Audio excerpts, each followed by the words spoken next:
everyone, and welcome back to The Things We Know. Today's topic is definitely something we've covered in the past, but I think absolutely bears a revisit because it's something that anyone who is committed to growth practices in their life, in their relationships, personally, professionally, this is an important topic, and that is repair, and why the dedication to repairing matters more even than getting it correct. Mm, we could just end the episode right there. That's Yep, we're brilliant. done. Thanks for listening. Bye bye. Have a good day. Go do something. Okay. Yeah, I love this. I kind of want to start with something I've said to my kids for years, and I come back to it again and again because it keeps proving itself true. And when I feel good about something, I want to highlight it since there's so many things I've done to mess it up, right? So it's not what you did that defines you. I always say that. It's not what you did that defines you. Your mistakes don't define you, your mishaps, your stupid comments, they don't define you, right? It's how you repair because we all mess up. We say the wrong thing. We miss something important. We cause harm without meaning to. And, I mean, hard, whatever. What do you say when you're like dead stop or what is the word? Hard stop. I don't know what the word is because we're recording with me a little bit sick. So my brain isn't firing on all cylinders, but we mess up just like I just did. We say the wrong thing. We miss something important. We cause harm without meaning to. None of that makes us bad people. What matters, I think, is whether we're willing to notice, to take responsibility, to receive feedback around it, Mhm. and to try to repair the rupture that happened or the oversight. And I think a lot of us grew up with the idea that being a good person meant you don't mess up in the first place. I really did. I guess, if that's the goal, you would never do that, right? Like if you would, a good person wouldn't do that. And that's just not how human being human works, right? Right. Especially in close relationships, especially in families, especially in caregiving. Let me tell you, rupture is inevitable. Repair is the work. Yeah, and this is more than this is making sure that if the repair comes with sorry, it's not sorry but, Yeah. right? Short story, won't go into livid or vivid details, but Livid. yeah, livid details, also vivid. Yeah, I responded to an email that I thought I was forwarding to you, and I Mm. responded instead. And when that, and it wasn't horrible, but it wasn't exactly the kindest thing I've ever said. And when this person then responded back to me, I went through a bunch of like, because I had a cold at that time and I was on NyQuil and I was like, well, I mean, these are the reasons I did that. But when it came right down to it, all I really needed to say was, I'm sorry, I shouldn't have said that. My apologies. And that led to a really fruitful conversation. Mm. But I remember when when she responded back and I realized I had not forwarded the email to you, I had responded to the original person. I went blind for a second, like I had a mini panic attack. And I sat there and thought, okay, this is a perfect example of repair. And repair in this moment is, I am so sorry that my language was unacceptable, because we all are going to make mistakes. It is an impossible standard of perfection to say that good people don't do bad things. It puts something, um, recognizing that there is a way to repair, to say I'm sorry, that it's a skill, not a personality trait. It's not something you either have or you don't have. It's something that you practice over time. My natural inclination was to be like, that wasn't meant for you, and I'm on cold medicine, and la la la. And then I was like, nope. The only answer right now is I am sorry. Please accept my apology. It's badass. It was embarrassing, is what it was. I mean, and Yeah. again, this is what We is all in do line. it. It's admirable. It's really Well, admirable that you did that. I it was horrifying. But again, research on relationships has shown for decades, and John Gottman's work, for example, makes it clear that successful relationships are not the ones without conflict. They're the ones where people know how to come back together after conflict. Repair attempts matter more than being right. They matter more than avoiding the rupture altogether. It makes me think of the story you've shared a couple different times over the years about how you came from a family that fought and repaired. Brendan came from a family that tried not to fight. Right, right. And Yeah, I want to really, before we move on, go back to something you said about the but, because we've talked about this in other, we talked about how to apologize, right? We had an right. episode in lesson. And You're not yeah, dreaming. it is really hard, especially when both of you are wronging each other. Right. It's really hard to apologize without sticking up for yourself too and going, but you also did this. Yeah, So whataboutism. the timing of, yeah, the timing of like, can you be the can you be someone who can just focus on apologizing for that and then later get to the other thing? Like, I shouldn't have done that. That was wrong. I really am taking full responsibility for it. And nothing like nothing you did deserve that. I would Yeah, I also at some point like to get to another part where I feel wronged, but right now let's focus on how you're feeling. and in this instance, that's not a conversation that I need to have in the future, but I will say Mm-hmm. this. Um, I clearly decided to go to bed after that happened because I was like, I am impaired. I need to go. I should not be by my phone or email. But what happened was I kind of kept, again, I had a cold, so I kind of kept waking up. And every time I woke up, as you can imagine, it was the first thing that came to my mind. And what I noticed that was so fascinating is every time it came to my mind, I thought, but I said I was sorry.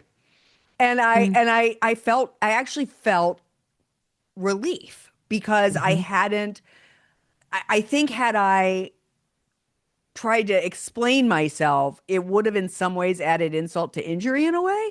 And so it It's really was it over keyboard stuff. Ugh. totally, totally. But I just remember thinking like I probably woke up two or three times and the first thing I'd be like, oh shit, I did that. And I was like, but I said I was sorry. And then when I did wake up the next morning, she had responded very kindly and said, I wasn't offended at all. I totally understood what you were saying.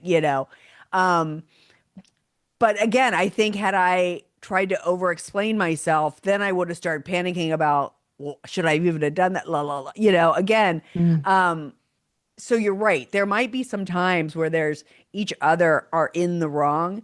But if in that moment your person is coming to you and saying, I feel this made me feel a certain way, adding a Mm. but to the end of the I'm sorry, or doing the like, I'm Qualifying it. sorry. Yeah, I'm sorry you feel that way. Nope. That's not Yeah, that's the repair. worst. Yeah, yeah. I, no, that's a really good point. Actually, this is when you were saying that, it was making me think. I think it's a Gen Z saying, maybe it's Gen Alpha too. I don't know, but the say less, Yes. say less Say is less. just so classy here. Totally. And so the goal is like staying. If the goal is staying oriented towards connection, like somebody reached out and who you are as somebody who fields all these inquiries for people who want to be guests on the pod in that situation, right? You want to stay connected, you want to be Right. receiving people, you have a certain way that you like to represent yourself, and that violated that, and it was Totally. unintentional. So I think orientation there is the key word. Like, are you oriented toward defending yourself or toward understanding impact? And that's just who you are. You're a quality person. Are you oriented toward preserving your self image or toward preserving like the relationship or what you're dedicated to? Because they're very different postures. And I'm not talking about your conflict anymore, but in Right. general, like, and we've mentioned this before, someone we used to work with would say, if you always want to win everything, like, do you want to be in relationship with someone who's losing all the time? Yeah. So repair doesn't require you suddenly become perfectly self-aware. It requires willingness to pause, willingness to listen, to pay attention, to pivot, willingness to say, oh, I see how that landed, or I'm getting a feeling it may not have landed well, even if that wasn't my intention. And this is where we could go back to intention versus impact. But yeah, it's Totally. And I mean, again, one of the reasons repair is so hard is because it does ask us to tolerate discomfort. Again, I'm not joking when I said I went blind for a second. Like how that happens. Like my oh yeah. eyes just like I was seeing pure light. Like, no, no, no, no, no. Totally. I just remember going, oh fuck. I thought I forwarded that to Carrie. Um, and and and again, my natural inclination was to kind of double down and explain myself. And and for a lot of people that does feel safer in those moments than to it's just sort of shut down, stay present with the moment or the mistake that happened. Brene Brown talks about the distinction between guilt and shame, and that is very helpful here. She says guilt is says I did something that caused harm. Shame says I am the harm. Mm, Repair can only happen in guilt, which means I did something that caused harm. Shame makes people either defensive or invisible. I felt both in that moment, but you're right. Not you, Brene's right. I leaned into, I was guilty of just not it doesn't even matter that it was supposed to go to you. It wasn't nice what I was saying, period. Right? mm, It wasn't horrible, but it just yeah, wasn't my finest it moment. wasn't horrible, actually. It wasn't. It's just not something you would have said to her. Correct. And also, Correct. like, these things happen to like, help us realign, right? Absolutely. But again, when you come from that place of shame, repair, because now you are it, right? You're the mistake. So then repair feels like annihilation. It feels like it's not accountability. It's like you're hurting you're Yeah. doing it again. You're doing it again to yourself. So again, being able to focus on guilt and not shame. And I think this is where we get to be aware and careful culturally. Like everything is nuanced, and if you're an online person, nothing's nuanced. Everything's one thing or the Hmm. other. But there's a lot of language that's been around for a while, calling people out, labeling, canceling, and accountability matters deeply. Repair requires something different, I think, and it allows people to like not just be one thing, where to like you know, not necessarily throw themselves on the sword or anything, but actually allows people to say thank you. Thank you for calling Yeah. that out. It made me really look at that, or allowed me to get curious, or thank you for being curious, or thank you for noticing, or it really invites us to step away from our ego, not identify with our behavior like I am bad, what I said was bad, Right. or if you're feeling ashamed, like you aren't shameful, like there's just it's requiring and inviting space for growth and believing that we all can learn. And I see people do it really well, and there's a lot of examples of people just missing those invitations and doing this badly, um, and thinking they're repairing, but they're actually doubling down. Yeah. And I mean, yeah, go ahead. no, go ahead. Go I ahead. was just gonna say there are some good people. I think most people are good, honestly, who say insensitive things and do harm, and they don't always repair well. None of it disqualifies them, but it can really take them out of the mix and lose them a lot of credibility because they don't do that, right? So what matters is whether they're willing to grow in the direction of awareness and responsibility and be Yeah. vulnerable. Yeah. It's and that's what it is. It's about being vulnerable. Absolutely. I think, uh you just sort of said something that now I've sort of, I mean, it was insensitive. I think that's what it was. It wasn't even I was actually very happy that it happened the way it did because it gave me an opportunity to reflect on why I jumped to a conclusion, which is what I had done in this instance. And I appreciated that, even though, because you said the thing, sometimes it gets somebody, when somebody points it out to you, you have the opportunity to say, thank you so much. So I'd like to look at that. I was looking at it for myself. I immediately was like, oh shit, why did I do that? So again, when you come from a place of like, I did something bad, not I am bad, you get to look at how you get to change those things up.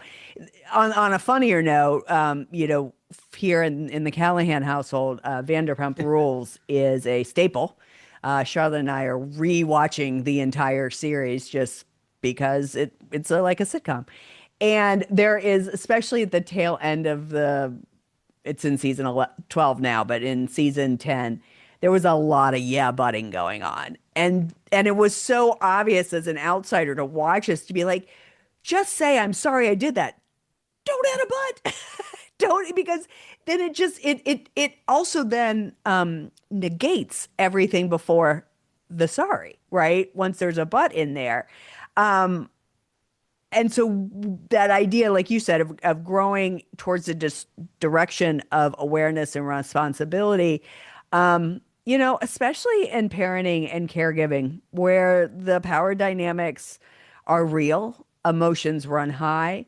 Dan Siegel's work on the interpersonal neurobiology really emphasizes the rupture followed by repair is how trust is built over time. Mm, Kids don't learn safety from perfect parents. Again, going kind of back to your story, they learn safety from parents who come back and say, you know what, that wasn't okay. yeah. I am sorry. Let's try this again. Um, you and I both have had these conversations. We've done this with our kids. And our When parents didn't really do this. Yeah. no, they didn't. I get, but as I guess what we wanted to see more of in our life, right, was Yeah. that. And that teaches our kids and then our nervous systems, their nervous systems, that connections can survive strain, a rupture, but again, no buts, Mm. no buts. Maybe that's what I'll title this: Repair No Buts. That's good. It's one of the greatest gifts we can give our kids, right? Not a childhood that has no rupture. That's just impossible. Yep. A childhood rich in repair, where they learn, relationships don't end because of mistakes. That is so important. And they Mm-hmm. deepen because of honesty. And I think like you actually opened a relationship with someone you wouldn't have had one with Yeah, if you hadn't been honest. true. And so this matters so much in caregiving, especially when stress, exhaustion, and fear are constant companions. You will miss things. And this Hmm. isn't just, caregiving of someone who's got a disability or a health issue. This is true of all parents, right? You will miss Yep. things. You will snap. You will get it wrong. Repair is not necessarily an admission of failure. It's an expression of love. Like I wish Mm. I'd done that differently. I wish we could have a do-over. Um, I didn't like how that went. And if you are, because it is important to make sure that the person's ready for repair. They might still be stinging. I remember my sister was really good at that with my dad at being like, too soon. Like, Oh, interesting. yeah, like I'm not yet. I'm not ready for that yet. And I think that's really important too. You don't just do Yeah. repair because you're ready. You do repair when someone's ready to receive it. Yeah, that's interesting. And I guess widening this beyond relationships with others. I mean, that's such a oh God, I love that your sister would do that because a lot of rupture happens internally, right? And I can imagine that if she just always let him say sorry when on his terms, there could feel a little betrayal on her part, self-betrayal, right? And when life, as we just talked about last week, when life doesn't go the way we planned, when our bodies change, when caregiving or illness alters our identity in some ways, there can often be that quiet self-betrayal, horrible self-talk, unrealistic expectations, and again, the refusal to grieve what is lost.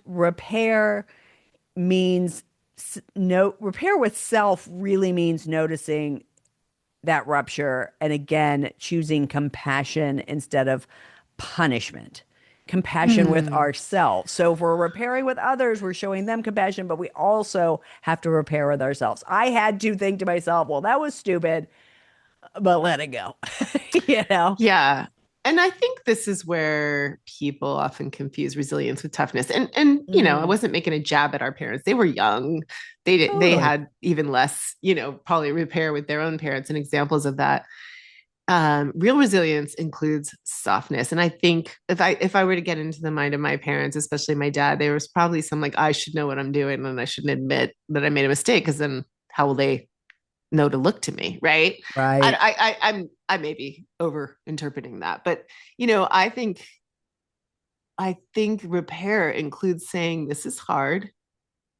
And I'm trying, like, I'm walking through this with you, right? Something like Right. that. And being caring, repairing the relationship with yourself might look like lowering the bar to some, but Mm, actually it's just asking for help, admitting that, you know, you'd like to get it right. And this didn't feel like you know, letting go of a version of yourself that you can't sustain anymore. Psh, that shit yeah. go. It's not weakness, it's wisdom. And like you said, like, I mean, just, oh, I don't know. We're so hungry right now for leadership that admits it's wrong, that says, I'd like to do this better. Let's repair. Like, we're so hungry for that. We see Oh my even a God. fraction of it and we want to run to like and lap up all of that because it's like there's so little of it. There's just so much, nope, doubling down on dumb, harmful shit. And yeah, wisdom is saying this wasn't good and we could do better. I think that's an interesting point, though, you made about your dad, because I think that is something, right? Parents, even though none of us were given a class on how to be a parent, parenting classes before you have a baby is not the same thing as learning how to be a parent. And I think we assume, parents always sort of, we make this assumption like we've got to be perfect. So if we're not admitting our faults to our kids, then we're setting that generation up for repeating these same things, right? If we are giving our kids a gift when we admit we'd make mistakes. So Right. because then when if they choose to become parents, they will know it is also okay to make mistakes, that they don't have to be set at such a high bar. Um, Can I give a quick example? I just please. sent this to you guys today to our group text. The Vatican has officially returned Mhm. 62 indigenous artifacts back to Canada. These items were seized during the church's historic efforts to forcibly assimilate indigenous peoples. The church confiscated indigenous items because they didn't want indigenous peoples to continue their spiritual and traditional rituals and practices. In 2022, Pope Francis met with those leaders who traveled to the Vatican to receive his apology for the church's role in Canada's horrific residential schools. During that visit, leaders were shown items in the collection, including an Inuit kayak, and requested that they be returned. While the gesture is historic, it of course does not erase centuries of trauma and violence under the hands of the church. Pope Leo just returned 62 of those artifacts. So Yep. I'm constantly, if you hear us on here, both of us are constantly like, other nations like have at least acknowledged they cannot fix it, but they at least acknowledge like this whole idea of amnesty and repair and acknowledgement goes so far. And when you ask, you know, descendants of slave owners what they want, they don't expect, they know those things can't be repaired, but acknowledgement would go so far, would it really mean a Yep. lot, right? And I bring this up just to say, like, what a beautiful example of that. That is wisdom. That is not saying, there, that made it better. That is Right. saying, there's some harm we cannot undo, but there's like some way to acknowledge this that can help our relationship. Well, yeah, I mean, and even with repair, that doesn't always mean reconciliation, Yeah. right? I mean, that's an important thing to think about. Just it's the idea of, you could forgive somebody for yourself. It doesn't mean that you've forgotten, or that you're allowing what they did to be okay, right? There Mm-hmm. are definitely situations where safety, boundaries, or accountability make an ongoing relationship unwise, unsafe, maybe even impossible. Judith Herman's trauma work is very clear about this. Repair requires truth, safety, and empowerment. And without these conditions, asking for repair can become another form of harm. So again, I'm thinking of Mm-hmm. Julie, like Julie's being able to say Mm-hmm. to your dad, not yet, and Yeah. him allowing that and be like, okay, Yeah. I mean, is great. so I feel like we're saying too, like, maybe, I mean, you can always do some repair. It may only be between you and you. Absolutely. Yep. You may not be able to repair it for the other person. There's not, but you know, karma was it would go pretty far, even if you don't ever hear from them again, for them to somehow be aware, or just have it on the ether that you at least are learning from it, right? Yep. Because it's not about access at all costs. It's about integrity. And the most honest repair sometimes is stepping back, naming what happened, and choosing not to continue the pattern. God, I wish Yeah. some people would Oh my God. make that choice. I, I've done enough yeah. harm here. I can't repair it. I'm gonna just disappear into the bushes. Oh, what I wouldn't do for that. Yeah, again, what I love about all this is it brings it back to practice, not perfection, right? Repair is something to stay devoted to, not something you master once. I may make another mistake like that in the future, and who knows if I'll handle it correctly. But I will say, our conversations on repair absolutely floated through my brain when that happened. I mean, I Mm-hmm. think I'm again, I was on I was on NyQuil, so I can't say for sure, but I feel like I started to type and say, "I'm so sorry that wasn't meant for you." And then I was like, "That's a dumbass thing to say. Of course it wasn't meant for her." So I like delete, delete, delete, but I was having active thoughts of like, "Okay, this is an opportunity to just say I'm sorry." And I didn't know what if there was repair. I wasn't even really looking for repair because it wasn't a person I knew. But as you said, it led to a very interesting conversation. And spoiler alert, this guest is, I think, barring it not going well, I think is going to be on the pod in the future. I think that's great.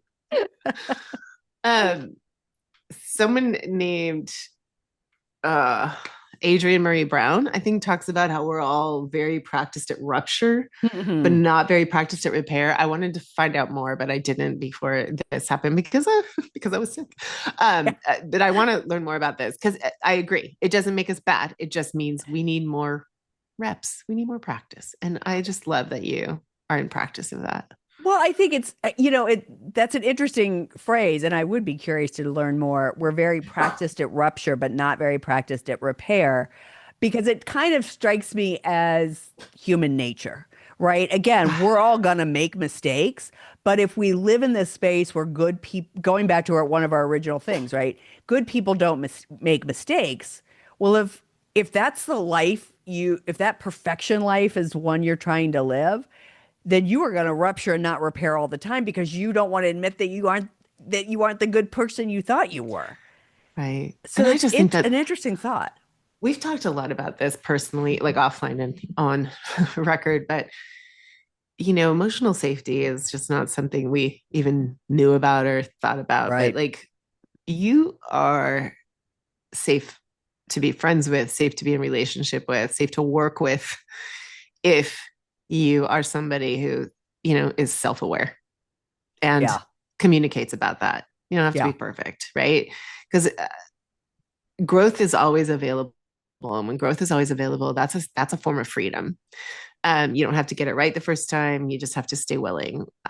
And it just brings me back to what I was saying. I tell my kids, what, like, we're all going to fuck up, and that doesn't define you. It's just like how you respond to your own, shitty behavior is really, all we can work. It's the best way to live an honest, emotionally safe existence in relationships. And I think it's just a beautiful way of being. I'm way like,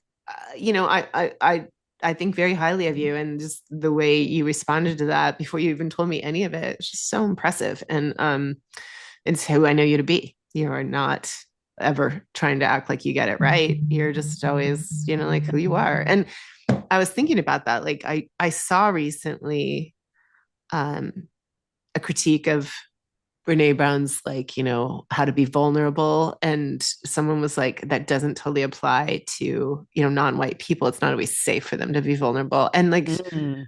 pretty quickly she acknowledged that. And that's, I've seen her do that a lot, where she gets called out on something. And it, like, at first it's just like, oh, I don't want to be Right. in this space if I'm doing harm. So you've seen her retreat a little bit, but she always goes back to it all with like curiosity, and really like doesn't just go, well, what I meant was, but like, Right. oh Right. yeah, like actually this doesn't apply. And this is like, in these settings, in a lot of the like leadership forums I'm in, it is a lot of male dominated stuff, right? So like it's great because it's an invitation for more context Hmm. and more understanding and more inclusion. I also like the idea of like in in your own life, just saying, you know what, thank you for pointing that out. Yeah. I'm going to think about that and get back to you, right? Like because the what I meant was is another version of but, you know, Yeah. and so but she has the liberty and the research background to be like, oh, I'm going to take a look at that and then I'm going to come out with a, you know, a different Mm. answer. Okay, so we've used my vague example this entire episode. When you look back on your life, where do you think you've learned the most about repair? Um, I mean, at the moment, I'm still, if you've seen another episode by us where we recorded today, I'm sick. So I'm a little foggy headed. But when I was thinking about this, I was more thinking about what I've learned from my kids, Mm, is like learning how, my intention and the impact didn't match up. So like I'll give the most recent example. And it's interesting because so the way we celebrate milestones around here, I don't know if I've said in a recording, but you know this as my friend, that I don't make a big deal about certain types of milestones because all three of my kids don't meet the same milestones. right. And in that beautiful intention has the impact of, you know, can make people feel like their milestones were overlooked. And in Peter's Mm, case, he felt kind of grouped with Miles's graduation in the way I've even posted about things lately or mm, about anything, like this graduation trip we're sending them on. Like Miles graduated from high school. Peter graduated a semester early and now is, like just finished a master's degree with like, he hates when I say this kind of stuff, but like with a perfect score. He got a 4.0. He worked his ass off. And he didn't tell me as a complaint. He told me because I gave him an invitation to give me feedback on something where it was mm. like, you know, are these backpacks going to be a Christmas gift? And he was like, actually, you did say it, I don't care because you guys have been really generous, but you did say it was like a birthday gift, and it gave him an opportunity to tell me how, he felt a little lumped in. He wasn't at all upset. He was really grateful that I had opened the conversation that way and had, kind of said, I don't want to do that. I don't want to be forgetful and lump things in. So luckily I've learned to like be open about that because I think there's been times in the past where I found out much later how something made him feel. Mm. Where he doesn't really like braggy stuff, but he does want to be acknowledged for the things he worked hard at. And that's not the best example. I probably have a much better No, I one. think that's a really great example though, because you've taught him just the fact that you had an opportunity to learn it earlier rather than later, right? And the thing Right. about later too, and I don't think this, I can't really necessarily picture Peter doing this, but sometimes later comes out in relationships passive aggressive, right? And so Right. you get Oh, you that's happened. okay. For sure. I didn't want to put that on Peter if he wasn't like that. But yeah, I mean, I think that I again, mean, it's where human would he learn it? nature. Well, I think again, it's human nature, right? Because it goes back again to repair, you have to be willing to be uncomfortable. Uh-huh. And so you didn't know with that invitation you were opening yourself up to some uncomfortability, but it was probably also uncomfortable for him to point it out. And it's weird to say this, but like it was uncomfortable slash giddy. Like I was like, Right, I because you're love that proud we're of talking him. about this because it makes us so much closer. It Right. makes us like, then there's no shit later. Like that's not one on the ledger for therapy. But Right. but I will say this when I was listening to you say that, what it reminded me of, and I'm just so grateful because I have a million examples, and I'm sure when we stop recording, I'm like, oh, I should have shared this one. The amount of times any of us, if we're honest, have had that feeling where you just go, ooh, I didn't mean to send that to that person, and now I need to oh, I can think of one because I'm sure he doesn't listen. My cousin was visiting, and I didn't totally repair. I just covered, but like that feeling of where I was like saying something a little like to my sister, and it was a little bit about how like, yeah, no, men don't know these things, and like he didn't even ask, he just showed up with his dog. Not really a big deal, but it was just funny, and I I said something off color and I accidentally sent it to him. And then later he assumed I was talking about someone else and I just let him assume that. But I was ready like with an apology to be like, ah, we were just joking about something. He was like, yeah, I was thinking it was, that story we were talking about. And so whether or not he knew, we just went on from there. But that feeling where you go just all icky in the middle. And I did say at the time, like, I shouldn't text stuff like that. That's just not who I am. And it was just kind of a Right. shitty statement. But that feeling, I am so in fear of hurting people I care about Right. or being wrong Mm, about something that it sometimes keeps me from like doing and trying certain things. And so this conversation reminds me to like, don't not do the things you want to do or say the things you want to say. Just be ready to, correct and repair it. yeah. Um, and I am a pretty thoughtful, careful person. So the chances are I will catch it. Um, I'm overly concerned about that sometimes to the point where it's like I'm not going to bother even posting about that because I wouldn't want that to hurt somebody who doesn't have that Mm, experience. But in general, I think it's a great reminder because we are going to fuck up. Life happens. We do have our off color moments. It's like it's not who I want to be. I really do try to live by it. If you wouldn't say it in front of them, don't say it at all. right. And Yeah. so those things happen not to shame you, although if you feel a little shame about it, that's okay, as long as you repair. But they don't happen for that reason. They happen to teach you 1,000,000%. or And I, remind you or get you back on track. 100%. And again, I would it to your point. Again, I was sending the email I thought to you, but what struck me when it came back to me was like I shouldn't have said that period to Carrie. Again, it wasn't that bad. I'm making it sound worse than it was. But what's so funny is I've told this story several times, and I do a very good job of being like, and so I forwarded the email to Carrie and blah blah blah blah blah, and then about an hour later, I didn't forward it to Carrie. And every time I say that, the person's listening, their eyes get really big and they put their hand over their head and they go, "Oh no, you responded to the person, didn't you?" And I said, "Yeah, I did." And without fail, it's always been like, "Oh, I did that once." So again, this is a very specific situation, but we all make mistakes. We all make mistakes.